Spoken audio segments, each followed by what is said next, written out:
2007 সালের 6 সেপ্টেম্বর বেগম খালেদা যেদিন গ্রেপ্তার হলো সেদিন আইনজীবীদেরকে করে ম্যাজিস্ট্রেট করে ঢুকতে দিচ্ছিল না। সেটা লাইভ করতেছিল সিএসবি নিউজের সাংবাদিক সাহেব। এর পরপরেই টেলিভিশনটা সুইচ অফ করে দেওয়া হলো। 9/2/2009 সালে কেন এই চিঠিগুনা বন্ধ করে চিঠিটা অবৈধ ঘোষণা করা হবে না, হাইকোর্টে রুল ইস্যু করলো, স্টে চাইলো, কিন্তু সেই জন্য কোর্ট স্টে দেয়নি। এরপরে এই পরিবারের উপর অনেক নির্যাতন বিপদ চলে আসছে। এমডি জনাব ফজল কাদের চৌধুরী বা ফায়েজ কাদের চৌধুরী, তার বাবা সালাউদ্দিন কাদের চৌধুরী, তাকে গ্রেপ্তার হলো আওয়ামী সরকার আসার পরে।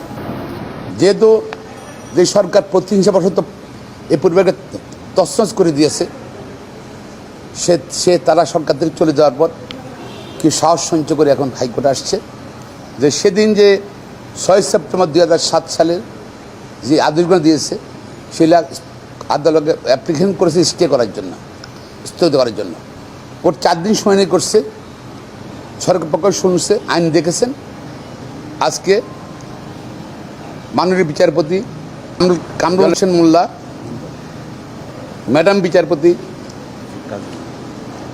বিচারপতি কাজী জিনাত হক, তারা উভয়পক্ষ শুনে 2007 সালের 6 সেপ্টেম্বর সিএসবি নিউজের যেই প্রচারে নিষেধাজ্ঞা জারি করেছিল সেটা স্থগিত করেছে। এর ফলে সিএসবি নিউজের আর টেলিভিশন চালাইতে সম্প্রচার করতে আর কোনো আইনগত বাধা রইল না। আমরা 17 বছর আগে সিএসবি টিম নতুন একটা জিনিস মিডিয়ার কাছে, বাংলাদেশের কাছে নিয়ে এসেছিলাম। সেটা দেশ কোনো সময় আগে দেখেনি। সেটা ছিল 24 আওয়ার নিউজ সার্ভিস। তৎকালীন সরকার বুঝে উঠতে পারেনি যে একটা 24 আওয়ার নিউজ সার্ভিস কীভাবে করে তারা হ্যান্ডেল করবে। ধৈর্য হারিয়ে গিয়ে তারপর তারা কয়েক মাসের মধ্যেই আমাদের নিউজ সার্ভিস বন্ধ করে দিয়েছে।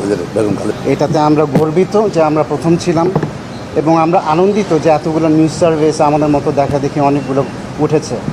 কিন্তু আমাদের দুঃখ যে একটার পর একটা নিউজ সার্ভিস তৎকালীন সরকার নিজের মুখপাত্র হিসাবে দখল করে নিয়েছে। আশা করি এই নতুন দেশে, নতুন বাংলাদেশে স্বাধীন বিচার বিভাগে আমরা যে অর্ডারটা পেয়েছি, ওই অর্ডারের মাধ্যমে আমরা নতুন একটা নিউজ সার্ভিস ক্রিয়েট করব।